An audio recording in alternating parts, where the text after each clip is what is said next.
प्रणाम। आप सबके लिए बहुत प्रार्थनाएँ।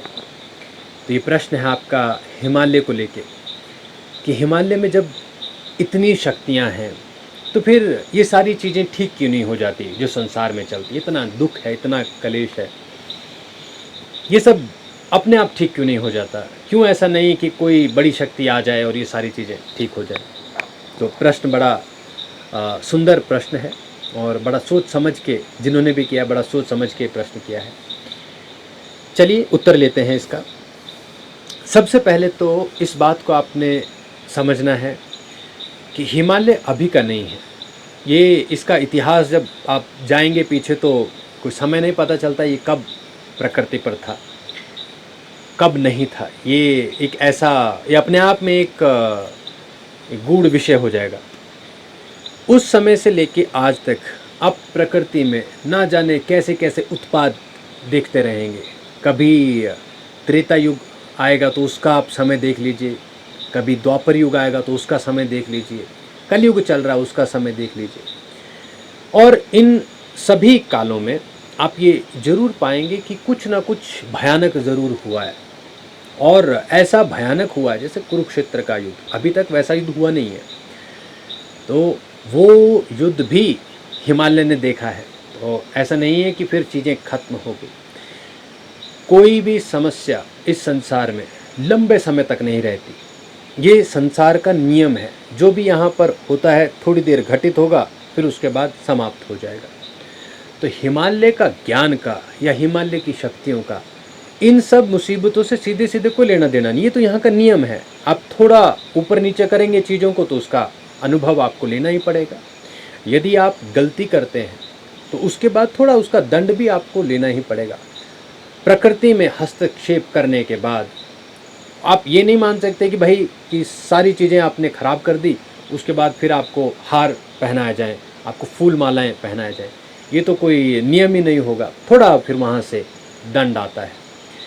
पेड़ों को काटना, जानवरों को मारना और दुनिया भर की यहाँ इतनी नकारात्मकता फैला दी, उसके बाद आप सोचते हैं कि अब हिमालय आए और रक्षा करे। तो ऐसा कैसे संभव है? जो गलत करेगा उसको उसका भोग करना होगा। जो भी वहाँ से उत्तर मिलेगा वो उत्तर आपको स्वीकार करना होगा। आप ऐसा नहीं कर सकते कि आप एक बुरी बात कहें और फिर ये सोच के बैठ जाएं कि वहाँ से भाई आपको अच्छी बात आएगी। वहाँ से कुछ भी आ सकता है। तो जब हम प्रकृति में उत्पात मचाते हैं, गड़बड़ करते हैं, तो ये फिर आपको थोड़ा सा संयम रखना होगा और जैसा अब हमें इसका फल मिलने वाला भोगना होगा। यही हिमालय का नियम है और यही शक्तियों का नियम है। जो भी शक्ति आपके पास है इस समय, आप सबके पास शक्ति होती है। यदि आप उसका उचित उपयोग नहीं करते, यदि आपको पता नहीं उससे क्या अच्छा करना है, थोड़े समय बाद ये शक्ति आपसे छीन ली जाती है और शक्तिशाली व्यक्ति भी थोड़े समय बाद पूरी तरह कमज़ोर हो जाता है। अपनी शक्तियों का सही समय पर उपयोग करना ये आपको ज़रूर पता होना चाहिए। हम जब पृथ्वी पर हैं, प्रकृति में हैं, यहाँ कैसे रहना है, कैसे प्रेम यहाँ पर होना चाहिए, कैसा आनंद होना चाहिए। जैसे ही हम इन विचारों से थोड़ा हट के काम करेंगे, उसका फल भी मिलेगा। इस संसार में ऐसा कोई नहीं है जो गलती कर जाए और बच जाए। गलती करेगा तो उसका फल मिलेगा। इसलिए सावधानी से यहाँ पर रहना। ये नहीं कल्पना करते रहना कि हिमालय में शक्तियाँ हैं, यहाँ पे कोई गड़बड़ कर देंगे तो शक्तियाँ आ जाएंगी। इन्हीं शक्तियों के कारण पृथ्वी अब भी है। इन्हीं शक्तियों के कारण आपका सौरमंडल है, ब्रह्मांड है। तो शक्तियाँ आपकी दास नहीं है, वो तो हमारे अधिकारी हैं, वो तो हमसे ऊपर है। तो जैसा हम करेंगे वैसा फल फिर हम आगे पाएंगे। तो गलत करने के बाद आप ये कभी भी कल्पना मत करिए कि आपको अच्छा हो जाएगा। गलत किया तो उसका भोग होगा, फिर उसका कोई भी उत्तर हो सकता है, कोई भी सज़ा हो सकती है। अपने आप को सही समय पर हम अगर रोक लें, ठहराव ले लें, तो जीवन सुंदर हो जाएगा, यहाँ भी और जहाँ भी हम जाते हैं वहाँ। ठीक है जी। तो आप सबके लिए बहुत प्रार्थनाएं।